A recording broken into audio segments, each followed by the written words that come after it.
Muy buenas tardes, bienvenidos a 24 horas. Y este avance va a ser uno de los temas que vamos a abordar y debatir esta noche aquí en nuestro informativo. Mientras en Europa se determinaron confinamientos ante el rebrote de esta enfermedad, de esta pandemia, aquí en Paraguay estamos discutiendo acerca de qué manera ajustarnos a protocolos, tanto para eventos religiosos, eventos educativos y también comercial.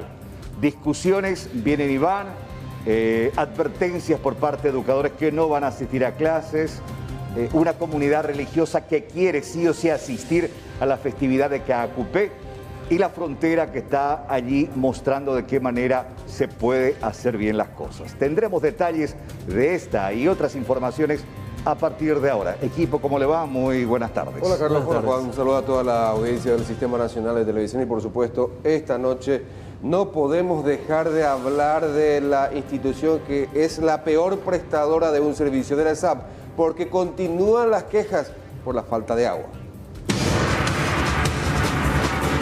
Un montón de cubiertos sucios, ropa sucia que está en la lavarropa.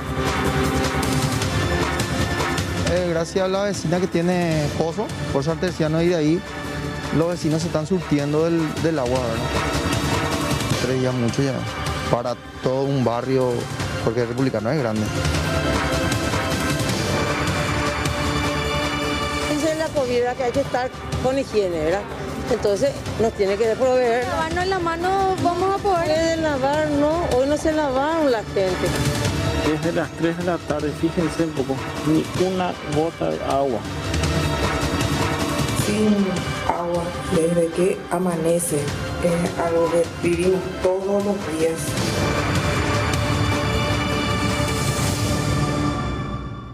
Arrancamos con esta primera información. 3 allanamientos fueron realizados esta mañana muy temprano en el marco de la investigación del asesinato. Ustedes recordarán de una pareja de ancianos, de adultos mayores.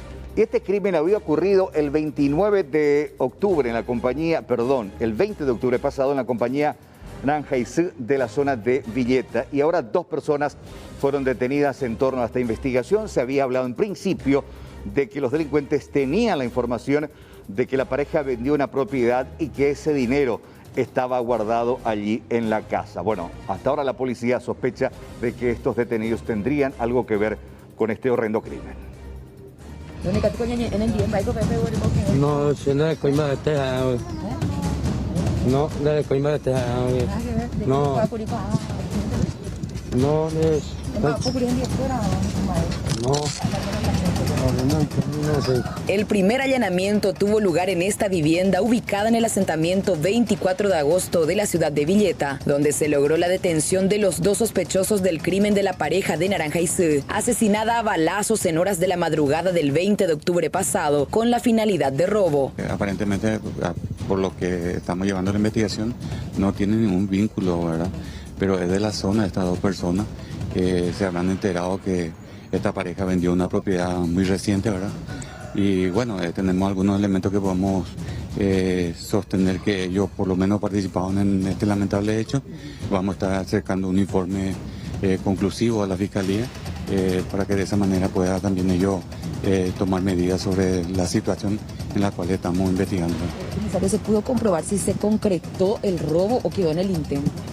Bueno, según manifestaciones de algunos parientes cercanos a la pareja, efectivamente el dinero efectivo se fue de esa vivienda. ¿De cuánto estamos hablando?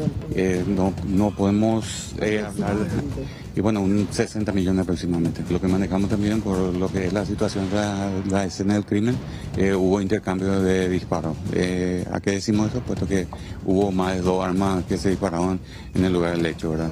O sea, efectivamente, la persona que vivía en esa vivienda tenía armas y decimos que por lo menos pudo realizar algunos disparos, y también las personas que llegaron a ingresar a la vivienda decidieron tomar esa medida de una drástica determinación con que acabar con la vida de estas dos personas. Ya el segundo allanamiento se desarrolló en esta bodega ubicada a unos 2 kilómetros de la primera casa allanada. Allí la policía buscaba las pertenencias robadas de la casa de la pareja víctima, que llegaron a ser vendidas por los criminales, entre ellas un revólver calibre 38 y un televisor. Y según el propietario de esta bodega ya manifestó también en su momento que efectivamente estas dos personas que fueron detenidas trajeron una tele ese día del hecho en sí, ¿verdad?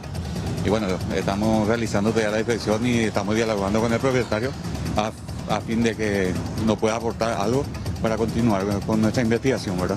¿Está incautando un revólver? Sí, pertenecía al propietario, pero estamos dialogando con él y no puede acreditarnos que es de su propiedad, o sea, que no tiene documentos del arma en sí. Finalmente, el dueño de la bodega que compró el televisor robado de la pareja asesinada decidió entregar la pertenencia que ya estaba en poder de un técnico, porque supuestamente estaba averiado. ¿Dónde quiero hablar también contigo? ¿A vos te vendieron la tele? ¿De la casa? Traiga tu reloj. Y venden la telera.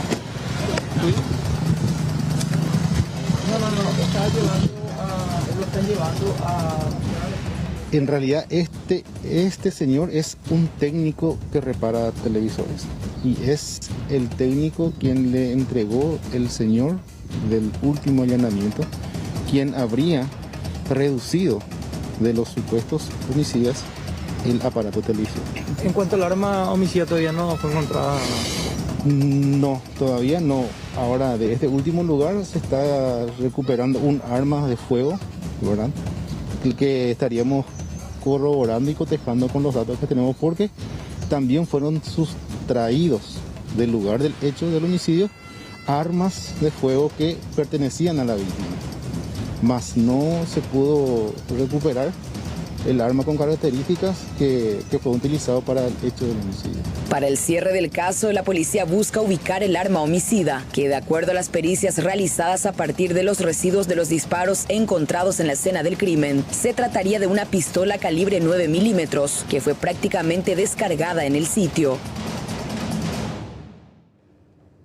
Y atención que hay una muy buena noticia para Ciudad del Este, por sobre todo para los comerciantes, porque a partir de mañana rige una nueva resolución, digamos, para los esteños. Se modifica el tránsito, el régimen de tránsito libre a través del puente de la Amistad, repito, a partir de mañana. En tal sentido, entre otras cosas, a ver, este documento establece el ingreso peatonal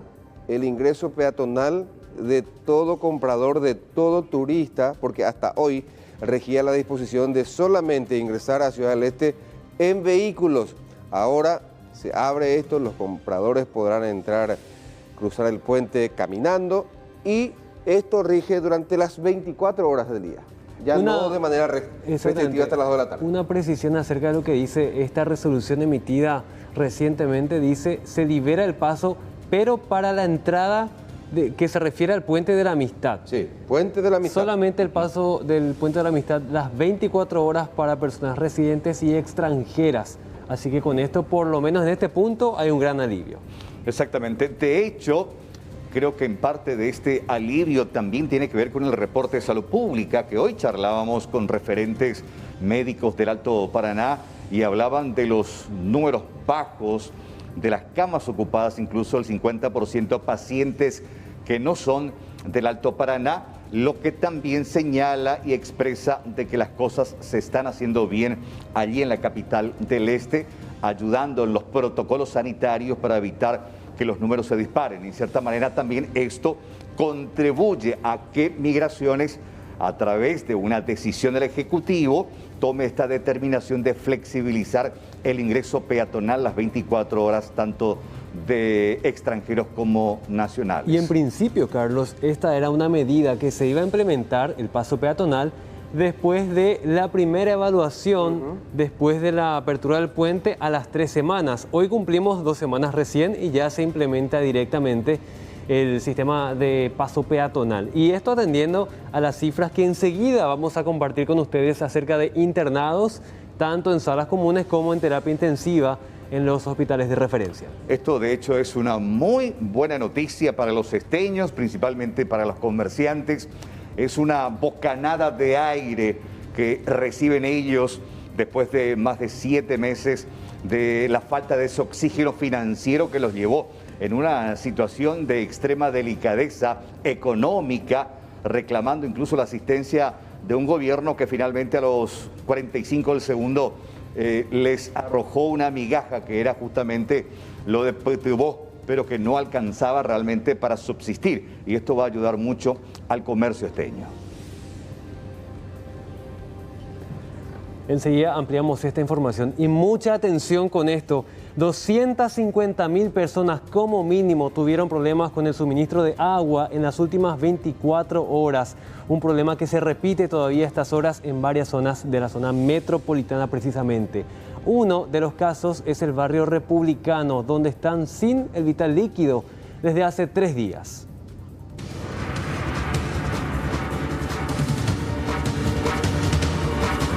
Este grifo está totalmente abierto, no sale ni una sola gota de esta canilla y ven ustedes que así no se pueden lavar los cubiertos, se complica el aseo personal, la limpieza de la casa e incluso el agua para beber. Es el problema que tienen los vecinos del barrio Republicano que hace 3 días de manera consecutiva no cuentan con el servicio del vital líquido proporcionado por la ESAP. Sí, y la verdad que estamos, gracias a la vecina que tiene pozo, pozo artesiano, y de ahí los vecinos se están surtiendo del agua, ¿verdad? Del agua para, ya sea para beber y para ducharse, para lavar los cubiertos, la ropa. 3 días mucho ya, para todo un barrio, porque el Republicano es grande. Y no solo en Republicano está faltando el agua, sino que en San Vicente también, en el barrio San Vicente también está faltando el agua. Hay mucha criatura que necesitan asearse, mucha gente mayor que necesita asearse. La otra vez también se cortó, pero a la mañana ya vino. Las 6 por ahí ya vino, pero ahora ni una gota, ni un chorro. ¿Qué hace ahora? Y estamos juntando ya para el baño. Un montón de cubiertos sucios, ropa sucia que está en la lavarropa. Y me voy a traer agua del pozo también, acá del vecino. ¿A dónde pagaste la SAP ayer? Sí, ayer pagamos. ¿No tenía agua? Hoy no tengo agua. Tengo que comprar otra vez agua. El día de hoy que no tenemos agua y tengo que pagar otra vez. Y pese a ser el 3er día consecutivo de esta situación, los vecinos no encuentran solución, así que no tienen de otra más que tomar los baldes y visitar la casa de vecinos que cuenten con pozos aquí en el barrio Republicano para poder abastecerse del vital líquido. Mientras tanto, la empresa de servicios sanitarios del Paraguay no da una respuesta concreta a sus usuarios sobre el motivo de la falta de provisión de agua, pues existen denuncias desde diferentes barrios de Asunción, así como de otras ciudades del departamento central. De hecho, varios televidentes siguen comunicándose con nosotros, reportando que aún continúan sin este servicio vital. Y nos gustaría que ustedes nos acompañen con estas denuncias y nos puedan especificar concretamente en qué sector de Asunción o área metropolitana continúan sin el suministro de agua. Envíenos a través de nuestro sistema de WhatsApp la ubicación y alguna fotografía que pueda acompañar esta situación lamentable por la que están atravesando miles de compatriotas que se sienten humillados ante la falta de un servicio tan importante, tan vital como es el agua. Y sobre este tema, comentarles que la misma situación también se repitió en la zona del populoso mercado número 4, donde hubo mejoras en el comedor para servir precisamente de una manera distinta, más confortable a los clientes. Sin embargo, las responsables, las cocineras, denuncian que no pueden trabajar porque sencillamente no tienen agua.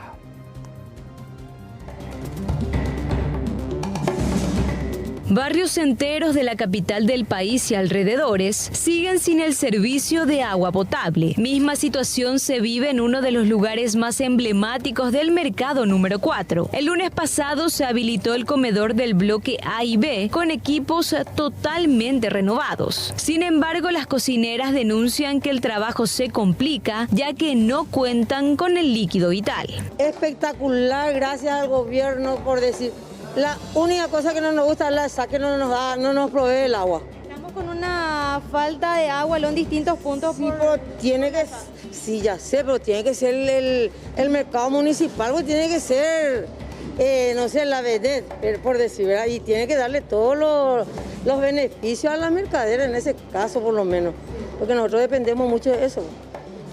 Primero dice la COVID que hay que estar con higiene, ¿verdad?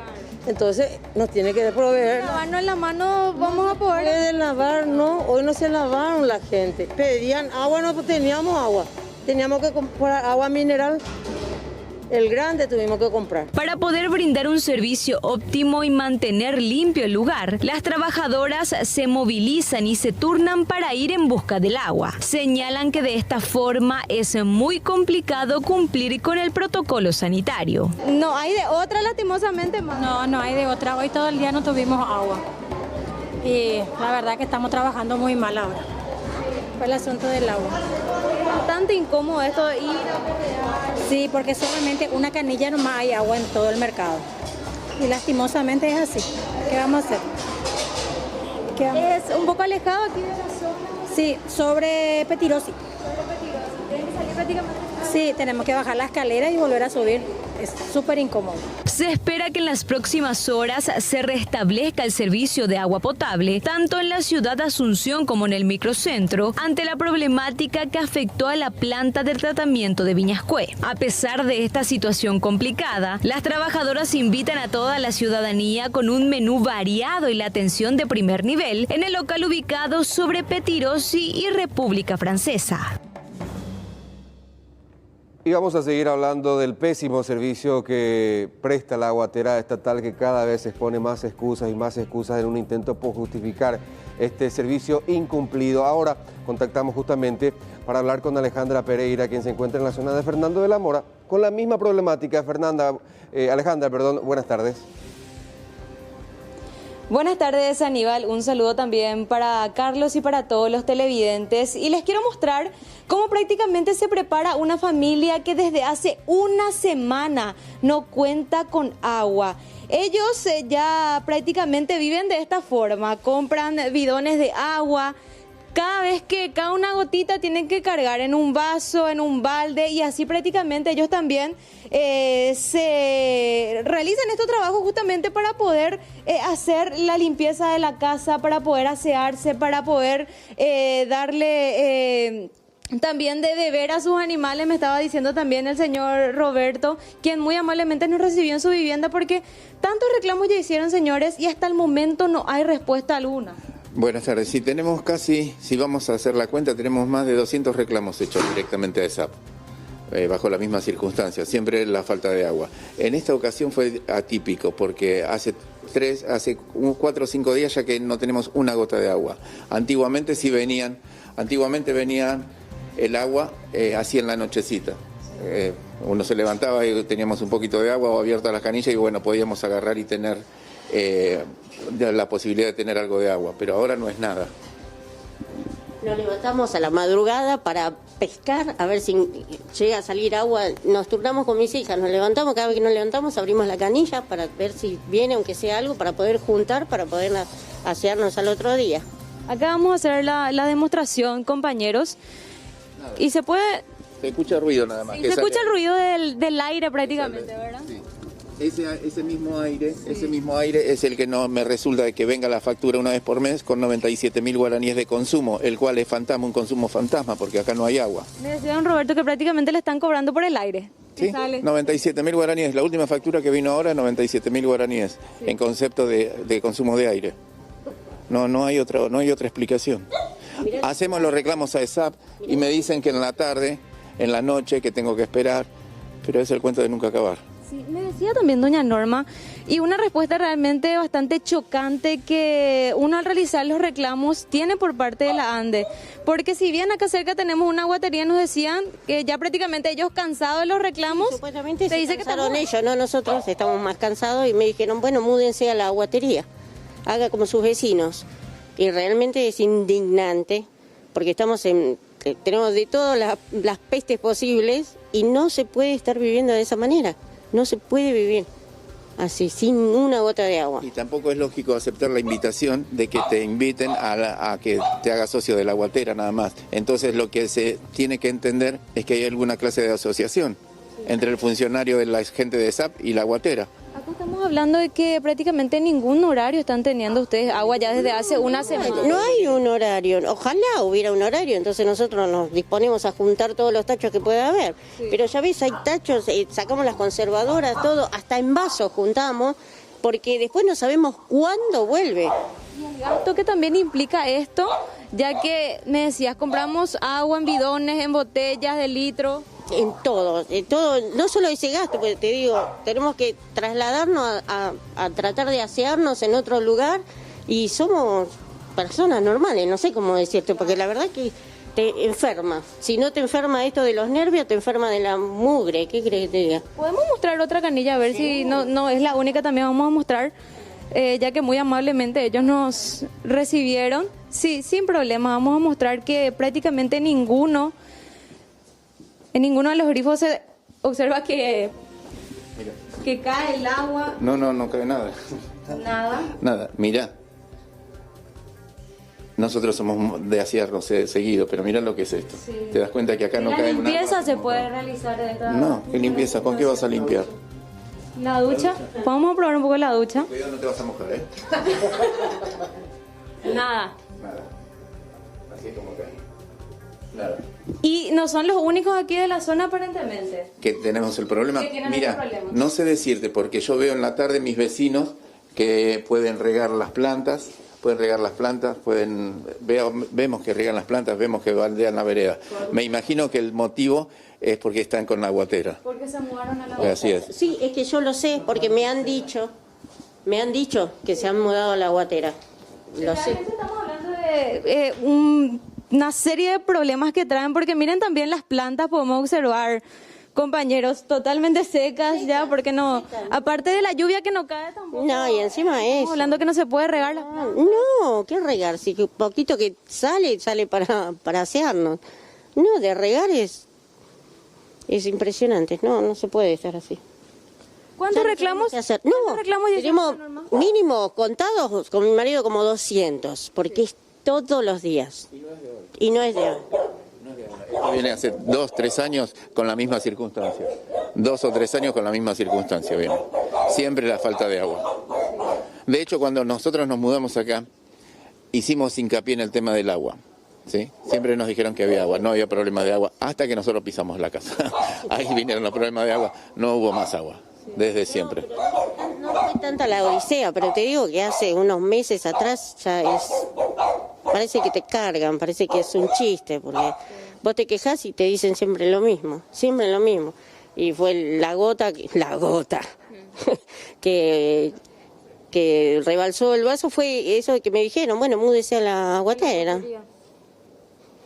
Eso fue. Sí. Qué terrible la situación realmente, Carlos, Aníbal, teniendo en cuenta de que hace una semana ninguna gota de agua, probamos aquí en la canilla, en la ducha, resulta realmente bastante complicado todo el gasto que implica comprar los bidones, vimos una cantidad de bidones, ellos se ingenian también con los otros vecinos para poder traer agua a la casa, para poder asearse, para poder hacer los quehaceres.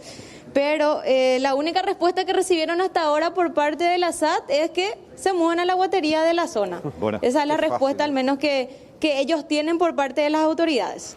Bueno, a la respuesta, lamentablemente, no sé si solamente, pero aquí con tanta repetición ocurre, cuando el Estado tiene, en cierta manera, el monopolio del suministro de 2 servicios tan importantes como el agua y la energía eléctrica, ¿qué te responden? O hacerte un pozo artesiano o comprarte un generador. Sí. O sea, no sé, ellos son responsables del suministro. La respuesta totalmente y políticamente incorrecta. Alejandra, muchas gracias. Gracias a ustedes. Buenas noches. Bueno, hacemos un rápido repaso porque dimos nuestro número de WhatsApp 0985 30 30 00. Compañeros, no quiero imaginarme lo que es el call center de la ESAP si de esta manera estamos recibiendo la inmensa cantidad de denuncias. Arrancamos por tener algunos puntos de referencia. Luque, Campo Grande, Cruz Romero, hace 2 días estamos sin agua. Barrio Obrero tampoco tenemos agua. No contamos con agua en la zona del barrio Mariscal Estigarribia de Asunción, dice, cercanías de la parroquia Virgen del Pilar. Aquí en San Vicente juegan con el agua, es una pena lo que se hizo con el personal de ESAP. Es el colmo, dice, nos escribe también, Cuarto Barrio Luque, corresponde ese mensaje. Nos escribe una doctora también acerca de las dificultades después de ir a trabajar, volver a casa cansado, cansada, no tener ni una gota de agua para descansar de manera tranquila. Santo Domingo Lambaré también sin agua. Terrible, estamos cansados de tanta ineptitud, dice, y acá nos envían del barrio Vista Alegre la copia de la factura de la SAP, así como decía Carlos a través de Twitter. Con el envío de la factura no hay ningún tipo de problemas ni retrasos, llega en tiempo y forma siempre la factura de la SAP. Barrio Pinoza de Asunción también, mucha gente que envía sus mensajes. Acá en el barrio Silvio Petirosi, zona Quinta Avenida, no tenemos agua desde ayer a la mañana, terrible. Estamos viendo la cantidad inmensa de mensajes que estamos recibiendo también. A ver, zona de Villeta, barrio Santa María, Roberto de Le Petit, sin aguas desde las 2 de la mañana de ayer. Acá en Luque, Isla Abogado, o sea, todo el departamento central es un hervidero de quejas en este momento. Simplemente acotar sobre esto. Gente, mucho cuidado con el hartazgo de la población y de la gente. Está ahí con todo lo que significa la pandemia, gente que está sin trabajo, gente que tiene que ir a trabajar muy temprano, regresar tarde-noche y no tener una pizca de agua para estirar la cadena del baño y para tomarse una ducha dignamente y descansar para el otro día. Tengan mucho cuidado con esta situación que está llegando al límite. Y enseguida vamos a continuar, vamos a seguir recibiendo denuncias de parte, reclamos de parte de nuestros televidentes acerca de los distintos barrios.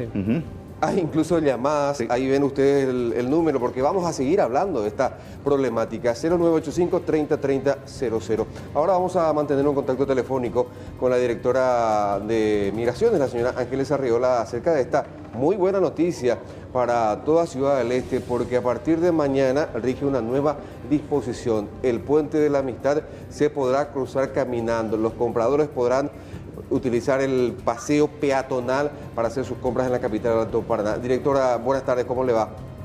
Muy buenas tardes, Aníbal, Carlos, y todo en el piso, un placer estar con ustedes. Así mismo, a partir de mañana se va a dar, así como habíamos dicho, 15 días fueron de meramente vehículos y a partir de mañana se da de forma peatonal también el cruce.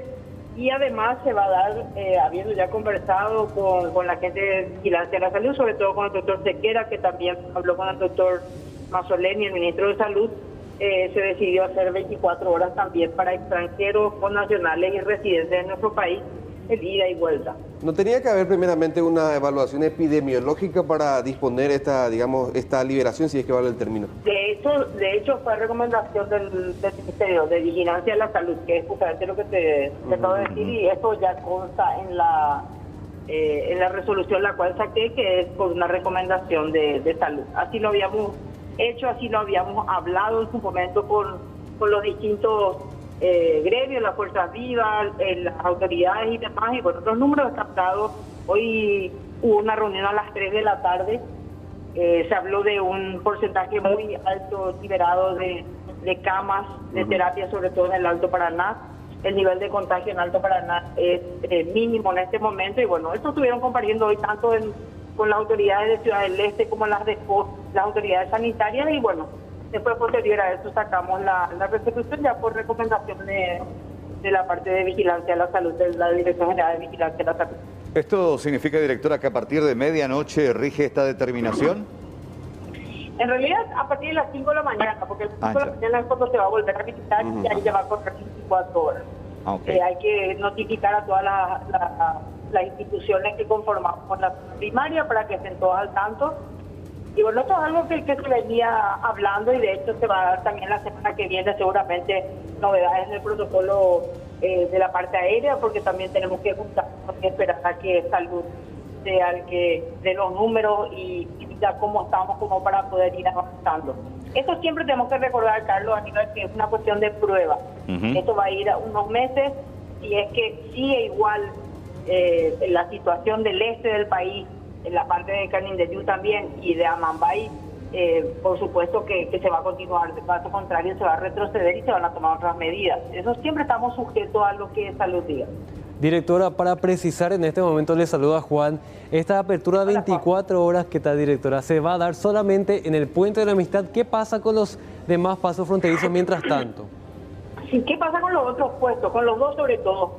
Migración en Brasil cierra su oficina a partir de las 3 de la tarde en Salto del Guairá y a partir de las 9 de la noche en Pedro Juan Caballero en Punta Porá, ¿verdad? Entonces no tiene lógica la apertura de 24 horas porque no se da en todos lados. Acá sí, porque POS abre 24 horas y Ciudad del Este también.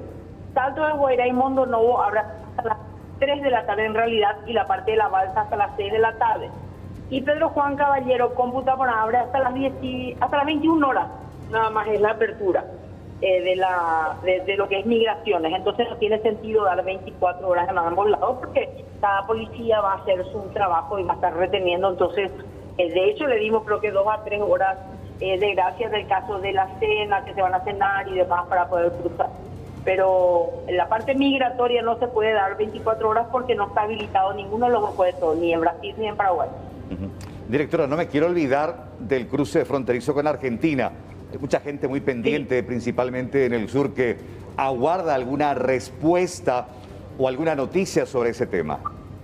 Bueno, el día martes estuvieron por encarnación nuestros ministros, tanto el de Relaciones Exteriores como el de Interior, Hacienda, Banco de Fomento y un montón de autoridades que fueron justamente a escuchar la situación de todos los comerciantes ahí en el sur, ¿verdad? Como bien dijo el ministro, el canciller, las negociaciones se van a seguir dando. Lastimosamente se recibió una negativa por parte del gobierno argentino, no así con la parte de aérea, ¿verdad? Que se dieron, y yo creo que se va a ir dando en el transcurso del tiempo, Carlos, se va a ir dando esa apertura de frontera terrestre. Claro. Por el momento está la aérea y la fluvial que se refiere al lado de Uruguay, ¿verdad? Que ellos cruzan por ríos. Pero en cuanto a lo que es frontera terrestre, hoy por hoy, lastimosamente no depende de Paraguay solamente y vamos a tener que seguir aguardando lo que diga Argentina porque su situación epidemiológica no es la mejor de todas. Eso hay que recordar también. Claro. Entonces no tenemos que forzar tanto porque mismo Vigilancia de la Salud hablaba de eso. La situación del otro lado tiene que ser la misma. Eso pasa más o menos con Alberdi, según lo que yo escuché, ¿verdad? Porque no se medica, pero Alberdi, por ejemplo, no tenía ni un caso, pero el lado de Formosa sí. Entonces esas situaciones se tienen que estudiar sí o sí, porque no conviene muchas veces abrir si es que ambas partes no están en iguales condiciones, como se dio por Ciudad del Este, por ejemplo, o Salto, Mondo Novo. Entonces esa cuestión lo tenemos que dejar en la parte sanitaria y creo que eso sí o sí tenemos que respetar, porque valga... queramos o no, primero vamos a prevalecer la salud, ¿verdad? Pero se están haciendo las negociaciones, se sigue hablando más que se sigue hablando el presidente de la República con el presidente argentino y bueno, vamos a estar aguardando a ver qué se hace en el transcurso de la semana. Ya, perfecto. Finalmente, directora, ¿usted tiene agua en su casa? Y la verdad que no estuve mucho en mi casa, pero la tengo en el sanatorio, pero en el sanatorio por lo menos hay. Claro, sí. Pero algún reporte de la casa no hay, preguntando. No, porque no estuve todavía, no pude llegar a mi casa lastimosamente todavía. Bueno, después le llamo, pues estamos haciendo un sondeo con la gente y participando del WhatsApp con el problema del suministro de agua, entonces queríamos saber si usted tenía ese privilegio. Hoy tener agua en la casa es un privilegio, no para todos. Sí, estuve escuchando, sí. Bueno, directora, gracias por su tiempo, buen resto de jornada y recuperación para la familia. Muchísimas gracias, un placer. Gracias. Bueno, esto con respecto a los pasos fronterizos terrestres. Mucha atención, primeros días de noviembre, fecha clave para revisar en este sentido también el protocolo por ingreso vía aérea. Así que esto podría sufrir modificaciones a lo que pedían también las agencias de turismo para el turismo receptivo, precisamente, para que los que nos visitan y los que nos van a dejar un poco de guaraníes o de dólares también tengan un poco más flexibilidad. Hay que ver cómo se define. Con quien en minutos nada más vamos a empezar a conversar acerca de estos dos temas bastante polémicos. La autorización para el retorno de los alumnos del tercer año de la media, del último año del colegio, nuevamente a sus respectivas instituciones, está generando muchísima polémica. Y vamos a hablar del protocolo establecido por el MEC y aprobado por Salud Pública. Y por supuesto también la otra polémica, la fiesta de Caacupe. ¿Podrá cumplirse o no el protocolo aprobado también por Salud Pública? La Iglesia Católica se impuso a un frágil Ministerio de Salud Pública. Eso vamos a conversar enseguida con el doctor Tomás Mateo Balmini. Pero Juan Cáceres va a detallarnos acerca de este protocolo que va a empezar a regir desde el lunes en las distintas instituciones de enseñanza. Mucha atención, padres de familia, también toda la comunidad educativa, porque así como están las cosas, este que les vamos a presentar es el protocolo de aplicación de vuelta gradual a clases y también vuelta total cuando ya estemos en un sistema presencial completamente. Y atención, porque va a generar polémica en el sentido de que los que se van a tener que encargar de la provisión de los materiales van a ser finalmente los padres de familia. Y les contamos por qué. ¿Qué dice este protocolo? En primer lugar, dice que el retorno es voluntario.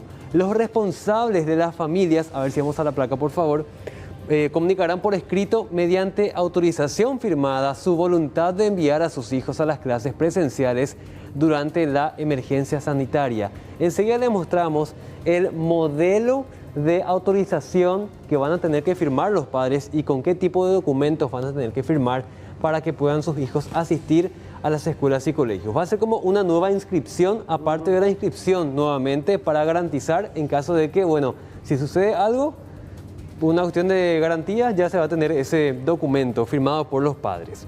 Gradualidad. Esto va a ser por una cuestión procesual hasta llegar a la modalidad presencial para todos los estudiantes de la institución educativa, dice con respecto a esto. Otro punto muy importante de este protocolo.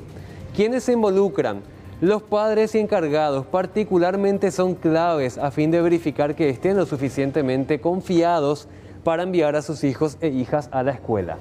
El alcance, ojo, esto rige para instituciones públicas y privadas que dependen del Ministerio de Educación. Así que van a incluirse también a las privadas subvencionadas en todos sus niveles, modalidades, programas y servicios. Vamos a los puntos polémicos en este sentido. ¿En dónde recaban las responsabilidades? En primer lugar, en el equipo de la dirección departamental, del cual dependen cada escuela y colegio, y también de las supervisiones que van a tener como función principal implementar las diversas estrategias de mitigación de la propagación del COVID. Y acá se plantea la primera duda. Cuando uno dice implementar estas estrategias de prevención que incluyen distanciamiento físico, uso de mascarillas, higiene de manos y trabajo por burbuja, ¿quién finalmente va a proveer esos elementos de higiene, esos elementos de lavado de manos? Una bacha, por ejemplo. No especifica quién se encarga de esto, solo que deja en manos de los supervisores. Y también van a tener que preparar un plan de seguimiento conjuntamente con representantes locales del Ministerio de Salud Pública y Bienestar Social.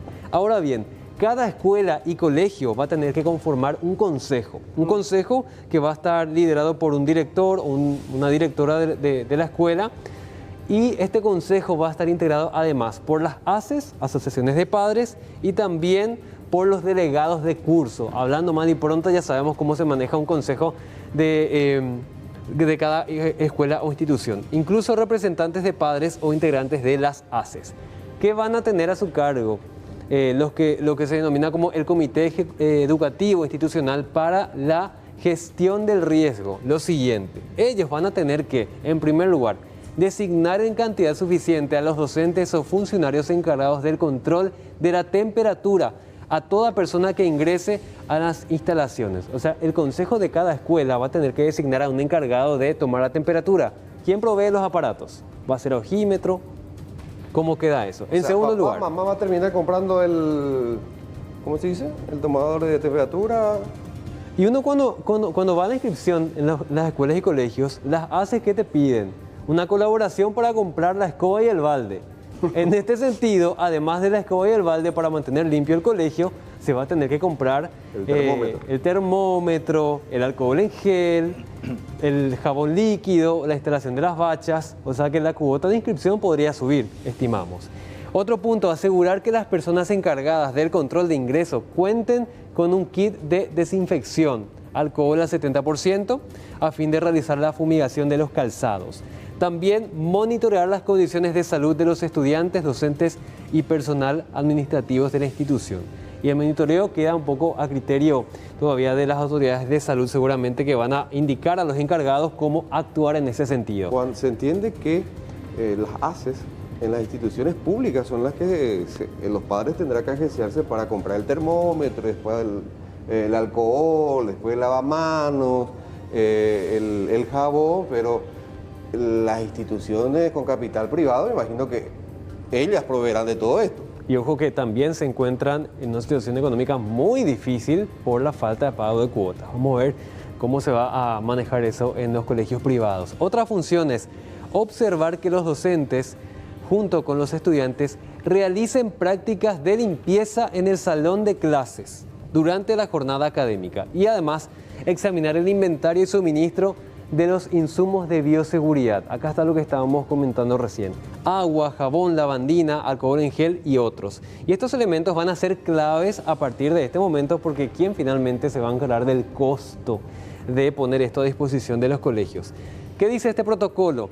Que se debe tener lavandina y detergente para limpiar las zonas comunes, para la desinfección lavandina en muebles, puertas, picaportes, alcohol al 70%, productos de higiene, jabón líquido o en panes, alcohol en gel para su uso en zonas de acceso y finalmente productos para el control y registro de temperatura, termómetro y planillas de ingreso. Esto que estábamos mencionando recién. Los termómetros tienen un costo muy alto en este momento. Vamos a otros puntos de este polémico protocolo. Conformación de los grupos de burbuja. ¿En qué consiste esto? Los grupos burbuja son aquellos constituidos por un número máximo, estable y permanente de 16 estudiantes que comparten espacios comunes más reducidos como salas de clases, cantina, comedor, actividades deportivas, talleres, horarios de receso. Una vez que ya se asista en las cuadrillas de los estudiantes, se van a conformar los grupos burbuja. Y por otro lado, 16. Es un número que se está dando en este protocolo. Las cuadrillas van a estar conformadas por el 50% del curso de los matriculados en un aula de una escuela o un colegio. Y también se va a establecer que la obligatoriedad va a ser poner una bacha, o sea, 2 bachas en realidad, en un punto único de acceso a la institución. Y dado que 2 bachas obviamente no va a dar abasto para una gran cantidad de alumnos, se estila que tengamos horarios de entrada según el ciclo de los estudiantes.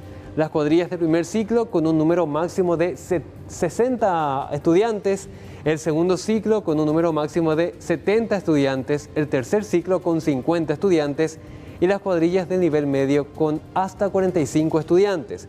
El tiempo promedio individual para lavado de manos es de 30 segundos. O sea que en las 2 bachas habilitadas a la entrada de cada colegio o escuela se va a tener que generar una fila inmensa para que cada estudiante pueda higienizarse y también protegerse. Los gremios docentes ya elevan el grito al cielo porque dicen que por lo menos en este mes de noviembre va a ser de imposible aplicación. En primer lugar, porque este protocolo, según dicen, no fue consensuado con ningún grupo docente o con los estudiantes o con los padres, y eso que el Ministerio de Educación hace la aclaración de que más de 30 organismos participaron minuciosamente a nivel científico en la elaboración de este plan de vuelta a clases. Y en segundo lugar, porque afirman que las instituciones, después de 7 meses de estar prácticamente sin alumnos o sin personas, están prácticamente destruidas. Escuchemos lo que dicen representantes docentes. El protocolo preparado no fue consensuado con los miembros de la comunidad educativa. No fueron consultados los padres, no fuimos consultados los educadores y tampoco los jóvenes como organización que realmente ellos también deberían haber sido partícipes para la toma de una decisión tan importante. El día de ayer, miércoles, se tomó una decisión, pero lo que hizo el Ministerio de Educación y Ciencia fue simplemente bajar la información sobre una decisión ya adoptada por ellos. Bueno, el señor Benítez hace un llamamiento a todos los docentes y todos los padres de no acudir a las aulas por una cuestión de protección en el mes de noviembre. No asistan los docentes y pedimos también a los padres de familia que no le envíen a sus hijos a peligrar su vida, nada más y nada menos que el bien más preciado que tenemos. Creemos que lo que han dicho el ministro de Educación y también el señor Robert Cano realmente merece, no sé, una sanción prácticamente, porque dijeron ellos, vamos a ensayar la vuelta segura para el 2021. Pero ¿cómo vamos a ensayarnos con la vida, nada más y nada menos que de los principales protagonistas de la educación, que son nuestros niños y jóvenes? Y más aún también considerando que muchos de nuestros colegas no tienen, tienen enfermedades de base que de contagiarse peligran también su vida. Nosotros en estas condiciones privilegiamos y defendemos la vida sin lugar a dudas. La educación es un bien también demasiado importante, demasiado preciado, pero la modalidad que estamos llevando adelante, y más aún a esta altura del año lectivo, que ya estamos comenzando la última etapa, no se justifica de ninguna manera el retorno solamente por una cuestión emocional. Bueno, y a esta situación complicada en el sector educativo también se suma la polémica, ya vamos a hablar con el doctor Mateo Valmelli, de la fe versus la conciencia, la festividad religiosa del 8 de diciembre. De hecho, Paraguay es una comunidad mariana muy grande, respetuosa de su creencia, pero hoy estamos ante una situación pandémica complicada en la que está en juego la salud pública y hay recomendaciones incluso del clero de acompañar esta fe desde el corazón, pero como que la gente no termina de entender eso. Doctor Mateo Valmelli, ¿cómo le va? Muy buenas noches, bienvenido. Buenas noches, Carlos, Aníbal, Juan, un placer, gracias por la invitación. Arranquemos con el tema educativo. ¿Qué opinión le merece la decisión del Ministerio y de este protocolo que acaba de mirar, escuchar, que desde mi punto de vista particularmente es casi improbable que se cumpla? Bueno, este protocolo es un protocolo mal copiado del CDC de Atlanta, que es el Centro de Control de Enfermedades. Sería como el Ministerio de Salud de los Estados Unidos, donde ellos se olvidaron de los dos puntos fundamentales, que son la evaluación para ver el riesgo de infección en los colegios. El primer punto es que, de acuerdo al porcentaje de positividad de los tests que se hacen diariamente, uno tiene un bajo riesgo, un moderado riesgo, un alto riesgo o un muy alto riesgo de producir infecciones intraescolares. Se habla de bajo riesgo cuando está por debajo del 3% de los positivos testados diariamente. Nosotros estamos en un promedio de 25. Anteayer estuvimos en 18, ayer estuvimos en 28, un promedio de 25%. Significa que estamos en muy alto riesgo. Y el otro indicador es, en los últimos 14 días, se toma el número total de positivos, se divide por la población, que nosotros somos 7 millones, calculando que tenemos 800 positivos por día, en los últimos 14 días serían 11.000 positivos. Dividí eso por la población paraguaya, 7 millones, eso multiplicas por 100.000 y ahí te tiene que dar un número que para ser de bajo riesgo tiene que estar por debajo de 4 y nosotros estamos en 140 por 100.000. 140. Es decir, los dos indicadores principales nosotros hoy nos indican que la vuelta a clases para que socialicen los niños, para paliar el trastorno emocional que ellos pudieron haber sufrido por estos 7 meses de clases virtuales, pueden ser de alto riesgo, no de bajo riesgo como dicen las autoridades sanitarias. Es cierto, luego se le da un puntaje a todo lo que indicó Juan, ¿sí? El buen uso de mascarilla, que sea en forma permanente, que no se estén tocando, el aseo de las manos al entrar y al salir al colegio, también en los tiempos de esparcimiento, la limpieza de las superficies lisas cada tanto, ¿verdad? Que supuestamente va a estar a cargo de los alumnos, imagínense, ¿verdad?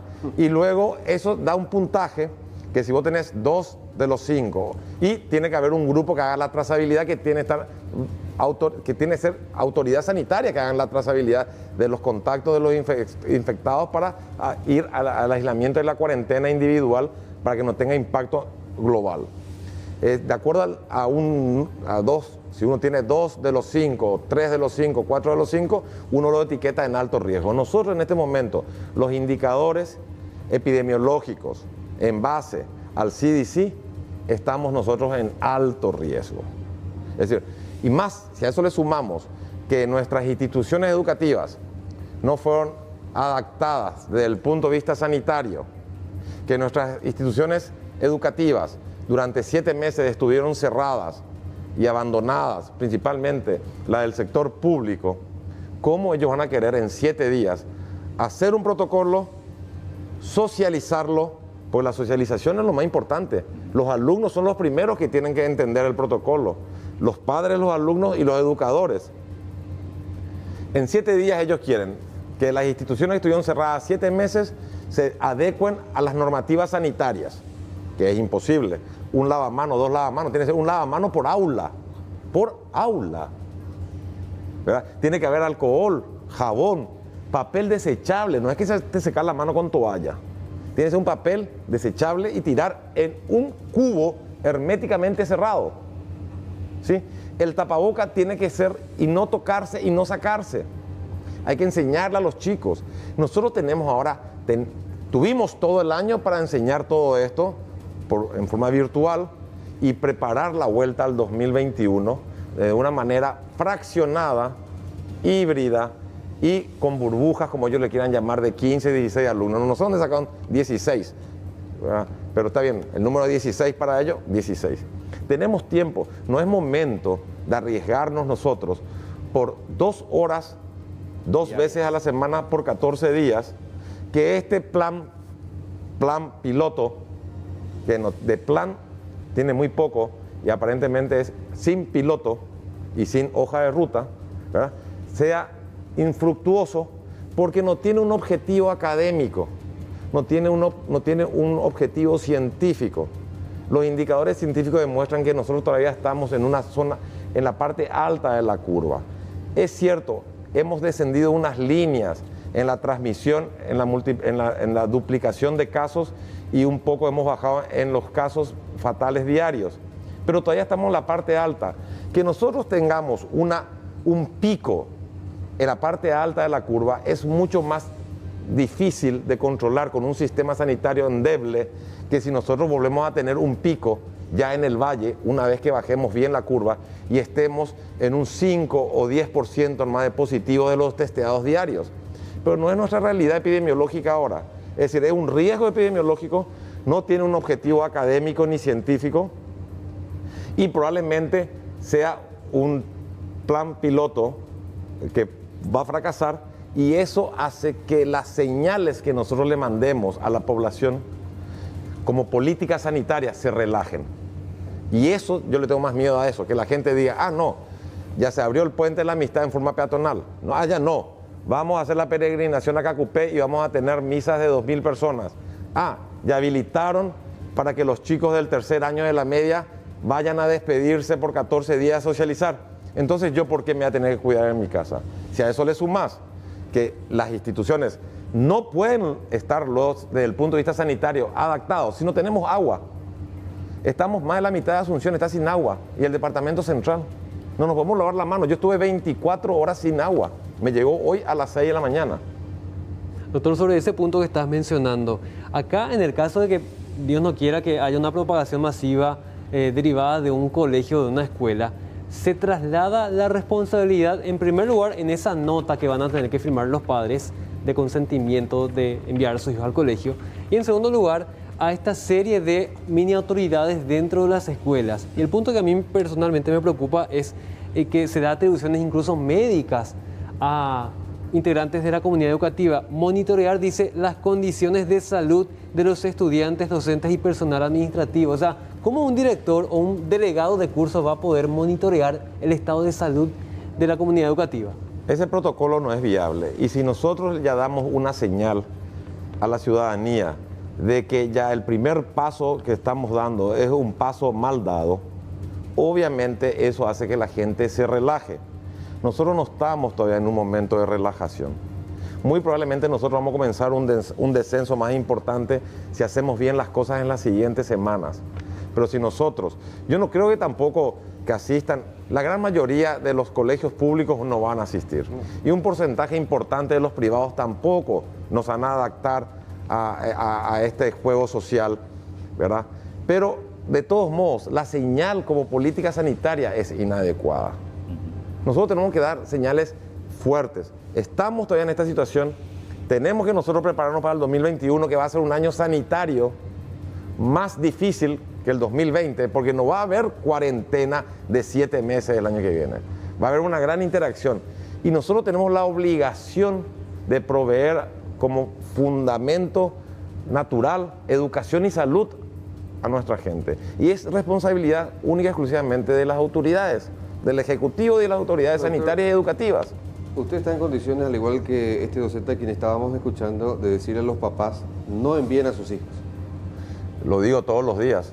Yo creo que no es momento de que pongamos en riesgo la vida de nuestros abuelos, de nuestros hermanos, de nuestros padres que pueden tener algún tipo de vulnerabilidad y que el impacto de la infección puede ser severa y puede llevarla a un estado de enfermedad grave, internación, inclusive llegar al extremo de la fatalidad.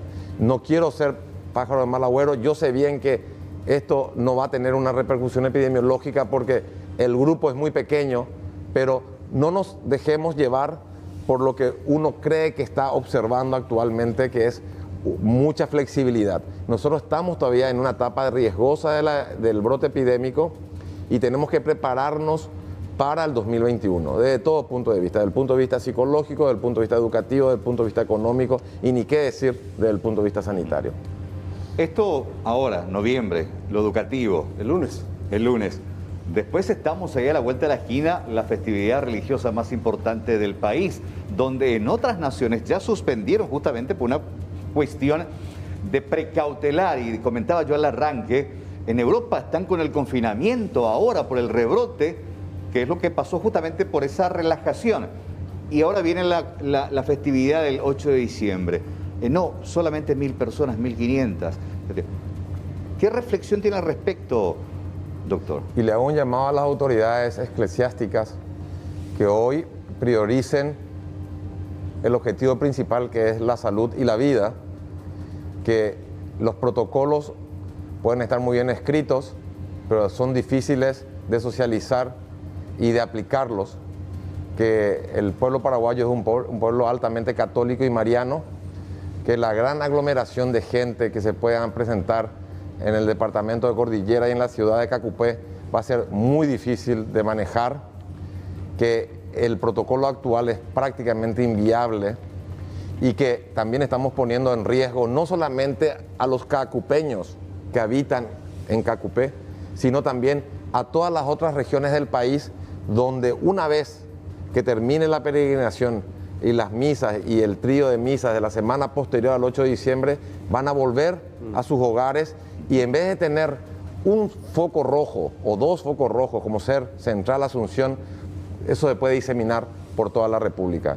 Y nosotros seguimos teniendo un sistema sanitario extremadamente frágil, extremadamente estresado y con muy pocas respuestas, que tienen que prepararse para un 2021 donde tienen que ya hacer las compras de medicamentos e insumos para realmente estar preparados ante una emergencia sanitaria para que de manera a no tener nuevamente estas cuarentenas tan largas que realmente tuvieron alta repercusión a nivel social y principalmente en aquel grupo más deprivado socialmente y con menos recursos económicos.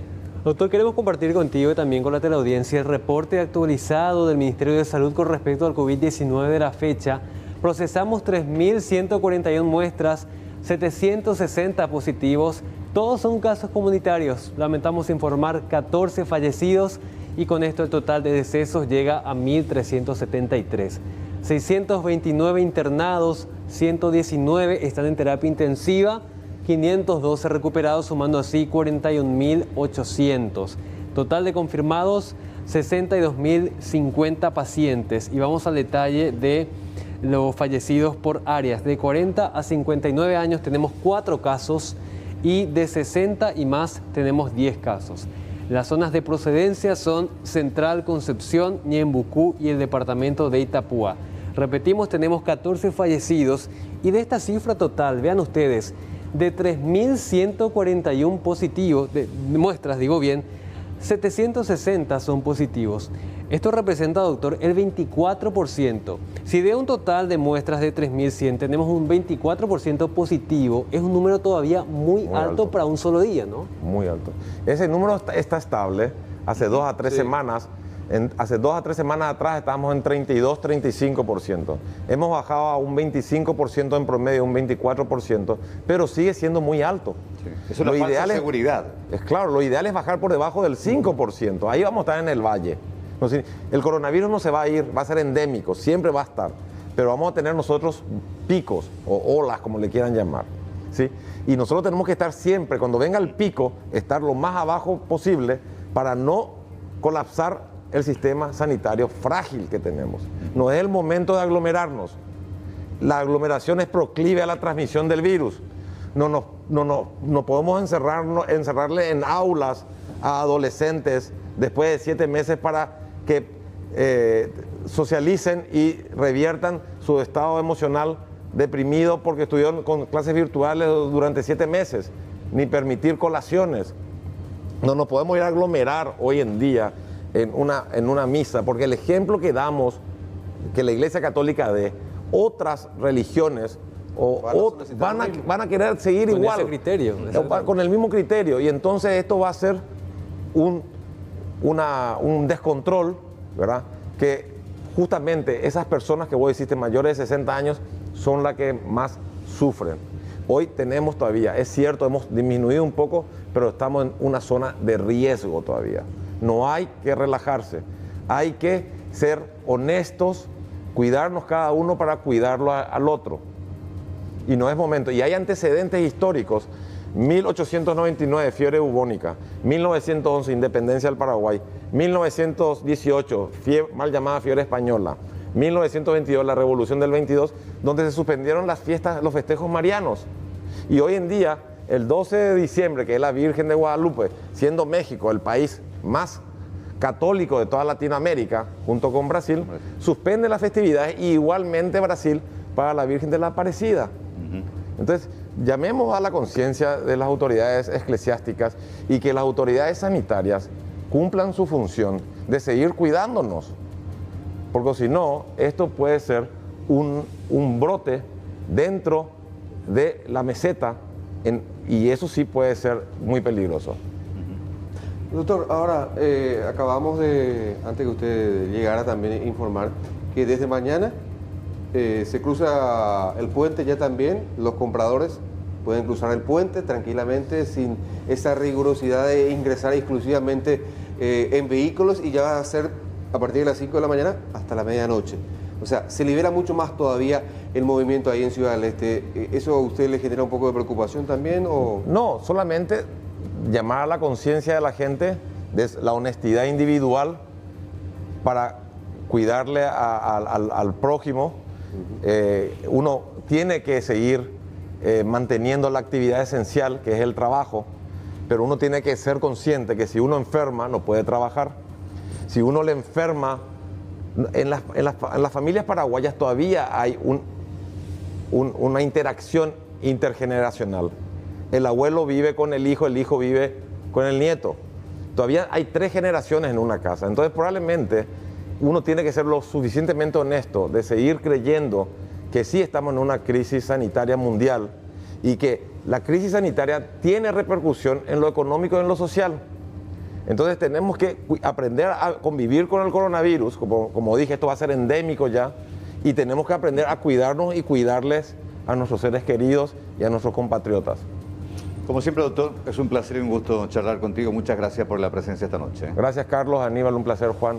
Conocer la historia de una joven exteña que se preparó no solamente académicamente, sino también financieramente para enfrentar el acceso a la institución policial que soñaba desde pequeña. Lamentablemente, la naturaleza no le ayudó mucho y quedó precisamente en esa estatura baja de 1,64 m. Por 1 centímetro fue ella discriminada de la institución policial a pesar de su incluso formación académica.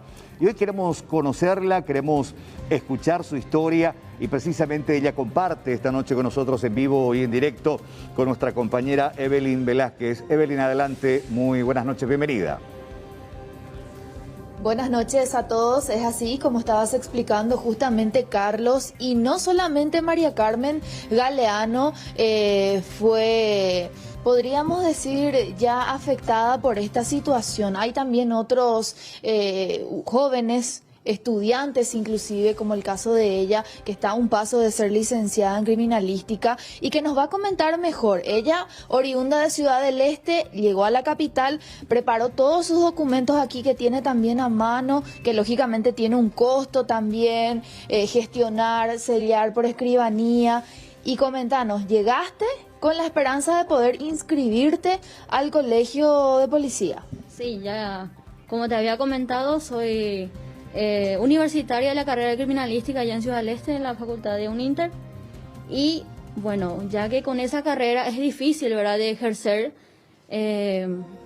tuve beca completa y aproveché, estudié esa carrera, ¿verdad?, para luego tener un sueño de poder ejercer mi carrera y venir para la policía, ¿verdad?, para trabajar como auxiliar de justicia. Y vine, compré la cartilla, ¿verdad?, allá en Ciudad del Este, y preparé mi documento, todos los requisitos que me pedían. Y entonces vine acá con la esperanza, ¿verdad? Ya que con el tema de la pandemia, el protocolo, los que son para oficial en la academia de policía y los que son para suboficiales, ¿verdad?, acá en el colegio de policía en Capiatá. Y entonces, bueno, yo presento todos ellos te dan agendamiento. Con mi número me presenté ahí en la entrada y pasé directo allá. Presenté mis documentos, estaban todos en orden y me fui ya en el tinglado. Ahí llegué, presenté mi cédula de identidad, luego me fui yo para la medición y ya con una voz así fuerte ya me dice, sacate tu campeón, me dice. Y después yo ya me saqué todo, tu media también, me dice. Y me saqué y después estaba esperando ahí mi turno con mi hoja así. Y luego me fui a medirme, me puse bien recta, todas esas cosas. Después primero me salió 1,53, después me puse más bien y 54. Y luego el señor profesor de educación física, saca una fotografía y estaba ahí el comandante y le dice, mi comandante, le dice, ¿verdad? Y entonces el señor ni me miró. Y la señora, la suboficial ahí me anota ahí y me dice, me dio una copia acá y me dice, lee y firma, me dice.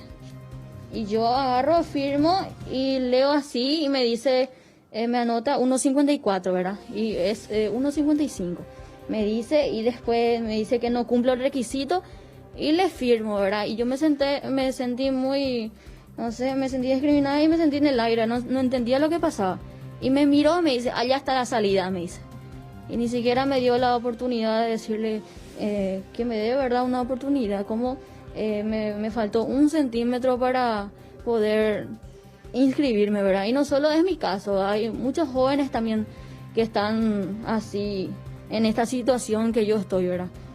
Y yo no me quise callar, ¿verdad? Porque hace cuestión de 3 semanas, 2 semanas, el propio ministro del Interior se sintió, ¿verdad?, también, ¿verdad? Hubo una propuesta, ¿cómo se dice? Un reclamo, ¿verdad?, de algunas personas por el tema de la estatura, que fueron rechazados también. Y el propio ministro dijo que yo, que tengo 1,60, no puedo ser estudiante de policía, dice, ¿verdad? Él. Me van a discriminar, me dice. Y entonces él me dice que nosotros, que eso no iba a incluir, ¿verdad? Sus propias palabras fueron y están grabadas. otros documentos sí presentaste todo a cabalidad, hablando de los otros requisitos también, como por ejemplo no tener tatuaje, me comentaste que te preguntaron. Sí, me dijo, ¿tenés tatuaje? Me dijo. No, no tengo, señor, le dije. Y pasé, ¿verdad? Y el tatuaje, por ejemplo, es, si vos querés hacerte, hacer, ¿verdad? Pero la estatura, yo no tengo la culpa de tener 1,54. No puedo, no es porque yo quise, tengo esa medida. Y esto iba a ser una inscripción para ser postulante, justamente. Exactamente. Todo lo que implica también en cuanto a gastos. Uno se pone a pensar, la señorita trabajadora allá de Ciudad del Este, todo lo que gestionaste también. ¿Cuánto aproximadamente gastaste para alistar esta carpeta? Y unos 200 a 250 mil por ahí, ya con el combustible, ¿verdad? Porque tenés que moverte de aquí para allá, tenés que esperar tiempo. Y así después tenés que venir otra vez de allá, de Ciudad del Este, ¿verdad? El pasaje y la inscripción, ¿verdad? Incluir. Ahora, ¿qué pensás hacer? Un mensaje para nuestras autoridades en caso de que se encuentre una solución. ¿Te gustaría realmente ser postulante o si no se soluciona esperar al año que viene? ¿Qué pensás? Bueno, esperar el año pasado, bueno, no voy a crecer. Eso es categórico, ¿verdad? Para esperar.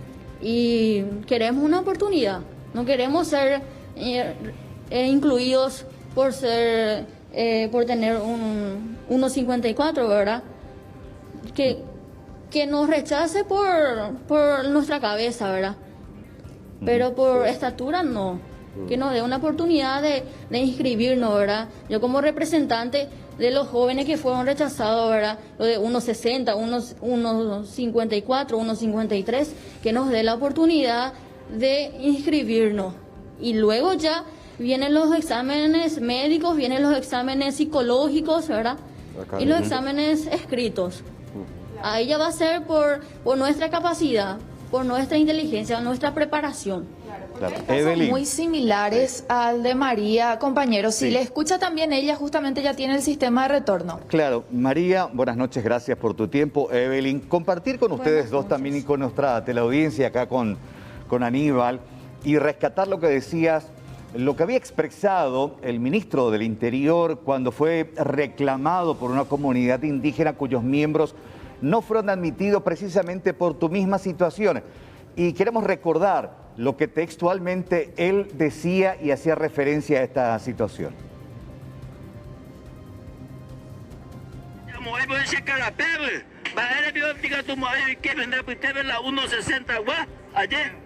Entonces, comandante, esa discriminación de los petizos que no puedan entrar, bueno, y después de esto, la Comandancia de la Policía Nacional, y tenemos el documento que queremos compartir con la teleaudiencia, una resolución por la que determina precisamente exceptuar esta condición para aquellos miembros de los pueblos originarios. Y esta resolución es la número 783. Y está el documento firmado por el comandante. Y dice lo siguiente, ahí nos va a permitir, requisitos personales, estatura mínima, varones 1,65 centímetros, mujeres 1,55. Los miembros de pueblos originarios están exceptuados de la exigencia de este requisito. Esto fue después de lo que decía el ministro, pero también esto directamente, Aníbal, Evelyn, María, atenta contra valores constitucionales al cual él también se refería el ministro, y concretamente el artículo 46, que habla de la igualdad de las personas, porque todos los habitantes de la República son iguales en dignidad y derechos. Totalmente. Por ende, no se admiten discriminaciones y esta situación puede fácilmente caer en una discriminación. La discriminación por estatura es también una forma indirecta de discriminación racial, gente, puesto que las tallas más bajas se encuentran en la población de ascendencia indígena. Ñandé paraguayo con indígena descendiente. La mayoría, el 95% de la población o más, es descendiente de pueblos originarios. Somos mestizos. Sí, señor. Entonces no pretendamos tener 1,80 m todos. Y atenta contra este artículo constitucional al cual se refería el propio ministro. Y es muy cierto cuando dice la joven, que evalúen mi capacidad intelectual, pero no me evalúen por mi estatura. Incluso hasta por tatuajes. Sí. Estamos perdiendo aspirantes altamente calificados, como la señorita que es egresada universitaria, por tener tatuajes o por tener una estatura que un reglamento establece, que está muy por debajo de un artículo constitucional que habla de la no discriminación. O desapruébenme en el aspecto físico, en las pruebas físicas, en las pruebas académicas o por tener problemas de salud, pero no precisamente por estatura, una cosa que no voy a poder solucionar, decía ella. Bueno, María, ¿qué vas a hacer a partir de ahora? Creo que renunciaste al trabajo, dejaste todo por cumplir con tu sueño, te preparaste académicamente. ¿Qué te espera a partir de esto? Y la verdad que nosotros con esto, ¿verdad? Como te dije, ¿verdad? No es solo mi situación. Hay muchos jóvenes que están en la misma, ¿verdad? Que inclusive están haciendo cursillo policial. Y es caro eso. Yo estoy haciendo también en Ciudad del Este y es caro. Y entonces es un desperdicio, ¿verdad?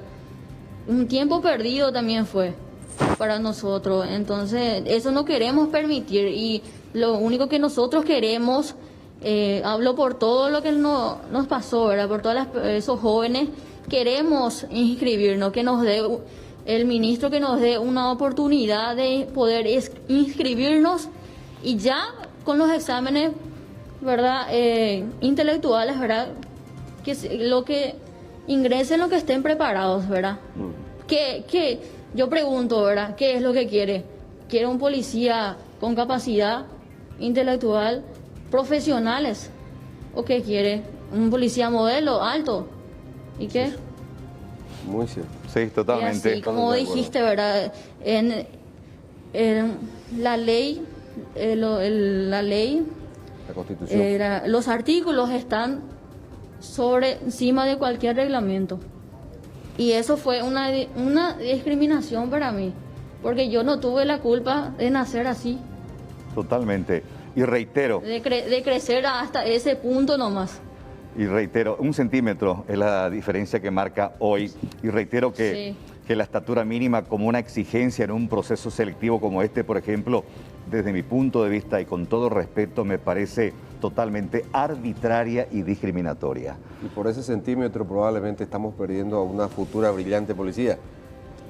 Bueno, María, gracias por tu tiempo. Evelyn, también gracias por este contacto y a ver si hay algún pronunciamiento por parte de las autoridades policiales, del Ministerio del Interior o algún tipo de autoridad que replantee la posibilidad de estudiar este organigrama de la policía y que realmente sea mucho más flexible, menos discriminatoria y que realmente pueda permitir a gente con capacidad intelectual, a gente que tenga realmente ese don y esas ganas de vestir el uniforme como profesional, tener la posibilidad de postularse.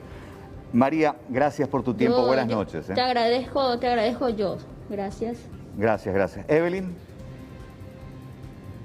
Gracias, compañeros. Esperar entonces alguna respuesta, más que nada por estos jóvenes que están en contacto, también que mañana piensan reunirse a darle seguimiento a esto y ya como mencionaban entonces una solución por algo hasta ínfimo podríamos... Continúa la problemática con respecto al billetaje electrónico, siguen los problemas con respecto a la provisión de tarjetas, el tema del saldo, el tema de la recarga y sobre todo el tema de la validación. ¿Saben a cuánto se vende ahora las tarjetas? Zona Mercado 4, Carlos Aníbal. Sí. 25.000 guaraníes. Hasta ayer con la 20 nomás. No, te digo, se ingenian realmente para sacar ventaja, así como los revendedores muy cerca de los estadios en los días de partido. ¿Por qué? Porque se aprovechan de esta situación. Y hay que decirlo, se aprovechan de la gente de a pie que necesita esa platita para llegar a trabajar. Eso es criminal realmente lo que están haciendo. Y la gente, Juan, ahora está desesperada porque si no tenés la tarjeta, no viajás. No viajás si no tenés la tarjeta. Si tenés tarjeta y no tenés saldo, sí te dejan viajar. Pero si literalmente no tenés la tarjeta, sea cual fuese, no viajás. ¿Qué dicen los dueños de los locales encargados de esta venta de las tarjetas? Escuchemos. ¿Usted tiene disponible para la recarga de la tarjeta para el billetaje? Descarga sí. ¿Y la tarjeta no tiene? La tarjeta del sábado no tengo. ¿Cuántas tarjetas llegó a vender usted el sábado? 50 en 2 horas. ¿En 2 horas ya terminó entonces? Y no, la agencia no nos provee más. O sea que ahora, por ejemplo, yo me quedé sin tarjeta o lo que sea, se me cayó y quiero comprar, no hay. Y no hay prácticamente. Yo cargué 20.000 y no me reconoce este saldo cuando me subo a querer pagarte. Sí, tengo muchas quejas de eso. Pasa que la opción que da ahí es para cargar con número de cédula y para cargar con número de tarjeta. Y al cargar con número de cédula o número de tarjeta y no pasar por el lector-grabador, se queda el saldo pendiente, no le pasa el dinero a la tarjeta. Entonces las personas tendrían que cargar sí o sí en un local donde tenga el lector grabador, porque al final cargan y se queda pendiente su saldo. Qué problema realmente que nos venimos a enterar recién en esta semana, teniendo un año de plazo para la implementación y sobre todo para la información de los que usan todos los días el transporte público. Escuchemos lo que dicen los choferes, que dicen que cerca de las 4 de la tarde ya se quedan sin tarjetas para vender a los pasajeros. Se acabó la tarjeta, me dijeron a rato en la empresa. A la mañana estaba teniendo, pero a la tarde ya no. ¿Cuántas tarjetas por día tenés disponible? Y nos dan 20 por cada vuelta, nos dan 20 por redondo. ¿Y eso se termina en cuánto tiempo? Y depende, ahora se pide mucho. Muchísimo se pide ahora la tarjeta. Cada vuelta vende todo. Viene una partida y enseguida se acaba, es la empresa. La empresa mismo y a nosotros da un poquito, pero enseguida. Es una cantidad muy limitada la que tienen entonces al día. Muy limitada. ¿Cuánto generalmente le dan al día, más o menos? Y a la empresa creo que viene 200 por ahí, después nos distribuye 20 acá. Pero eso en un ratito se termina entonces. Sí, rápido. ¿Cuánto, por ejemplo, vendiste hoy nomás? 30. ¿Y en cuánto tiempo se terminó eso? En media hora por ahí. Qué terrible realmente. Y a esto se suma que debido a este problema, muchos choferes están obligados o se ven forzados a cobrar el pasaje en efectivo, como supuestamente está prohibido, para hacer llegar a la gente hasta sus casas o hasta sus trabajos. ¿Qué dicen los usuarios? Escuchemos. La primera vez que compré tuve una mala experiencia porque me vendieron por 10.000, ¿no? Y me dijeron que tenía ya la primera recarga para subirse al colectivo. Y me desperté, yo soy de San Lorenzo, la primera vez pasé pelada, me subí, con X tarjeta puse, pero jamás tuvo saldo. Me tuve que bajar a buscar la campaña por ahí el saldo y jamás hubo. Te dijeron, mira, este cuesta 10.000 y ya tenés ya... Viene con una recarga de, o sea, para un viaje supuestamente 3.400. Sí. ¿Y no tenía? No tenía. Nos sentimos estafados con este tipo de recarga.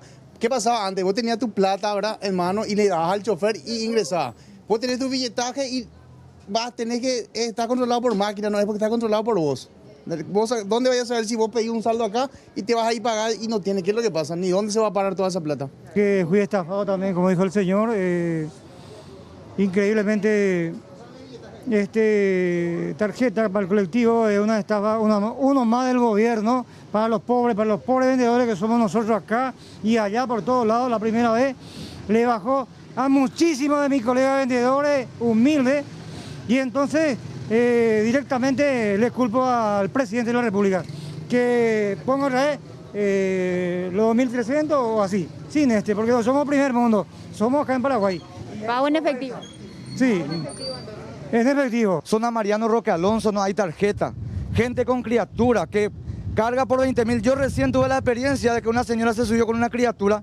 Dice que cargó 20.000 de saldo, se subió con la confianza de que tenía saldo en su tarjeta y no tiene saldo, desapareció ese saldo. ¿Quién responde a eso, a ese robo? El robo es un delito, ¿verdad? Por lo tanto debe ser penado, debe ser investigado. Y esto no está siendo investigado. Ellos se lavan las manos con argumentos como que diciendo que es una transición y que tenemos que aguantar y tener paciencia. No, por favor. Hay gente que no está pudiendo venir en su trabajo, en hospitales. Bueno, me pasan un dato, compañeros, acerca de en cuánto tiempo se acredita finalmente la carga que uno hace a la tarjeta Yajá o la tarjeta Más. Si uno hace a través de internet, es supuestamente más rápido y al instante. Si uno hace la recarga a través de estos puntos, es en donde lastimosamente tarda un tiempo considerable en que la tarjeta interprete que tiene saldo y que se pueda validar en las máquinas de los buses. O sea, tarjeta no inteligente. Yo creo que el Estado tiene que hacer algo, tiene que solucionar, no sé, si salir a repartir de manera gratuita las tarjetas y si de repente se desmagnetiza esa tarjeta que le fue regalada, entonces ahí ya compra la segunda tarjeta y le carga saldo, pero alguna solución tiene que haber y tiene que solucionar aquello de que le cargas 10.000, pero te figura 5.000 o 3.000 no más. O no te activa porque todavía no pasaste por el validador. Y si ojo, tu tarjeta no corresponde con el validador de la tarjeta tuya, al final no sirve. Es la denuncia que permanentemente la gente hace. Sí, y después estaban los avivados también que falsifican las tarjetas. Ahora también hay formas de identificar cuando una es falsa y cuando una es verdadera. Pero necesitamos un programa de información mucho más severo. Y hablando de quejas, compañeros, repetimos, 0985-303000, seguimos repasando las zonas donde están sin agua en este momento. Acá nos están reportando Villa Amelia, estamos sin agua hace 4 horas. Vamos hasta la zona de Fernando de la Mora, también zona sur, no hay agua. Hace 2 días estamos así, por favor, ayuda, dice otro usuario. Dice, tengo problemas con respecto al tema de Barrio Molino, Luque, también segundo barrio. Miércoles 28 de octubre no tenemos agua de SAP, en horas de la madrugada hay agua, pero con poca presión. Luego de 4 horas ya se corta totalmente y no hay ninguna respuesta de parte de ESAP. Y seguimos viendo acá con respecto a Areguá, Costa Fleitas, no tenemos agua hace 3 meses.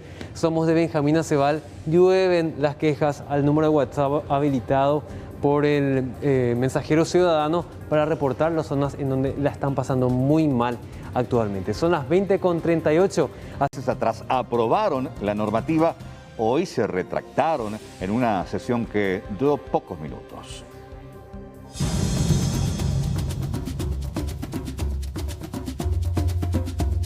El 23 de julio, la Cámara de Senadores ya había aprobado el proyecto de ley de resolución de la insolvencia, pero en los últimos días, la ciudadanía expresó su total repudio a esta normativa, debatida en medio de una pandemia que además impacta en la economía. En una sesión que duró apenas 20 minutos, los parlamentarios sepultaron el proyecto de ley que había sido presentado por el Poder Ejecutivo. Pongo a consideración el rechazo del presente proyecto, así como vino de la Cámara de Diputados. Los que estén de acuerdo, dan acrílico verde. Unanimidad, no hay suficiente mayoría, queda rechazado y se remite al archivo. Este proyecto formaba parte de un paquete de leyes planteados por el gobierno para obtener una mejor certificación internacional. Entre los requerimientos del Gafilat figuraba la actualización de la ley de quiebras. Si bien las cartas fueron echadas respecto a este proyecto en particular, los congresistas anunciaron que trabajarán en la elaboración de un nuevo proyecto para lograr un mejor posicionamiento del Paraguay, lejos del lavado de activos o financiamiento del terrorismo, propósitos del Grupo de Acción Financiera de Latinoamérica. Y hoy se hizo la presentación formal del señor Óscar Llamosas Díaz como nuevo ministro de Hacienda en reemplazo del renunciante Benigno López Benítez. Hay que recordar que Óscar Llamosas Díaz es un antiguo funcionario de la cartera de Hacienda, tiene 21 años dentro de esta institución, ocupó diferentes cargos.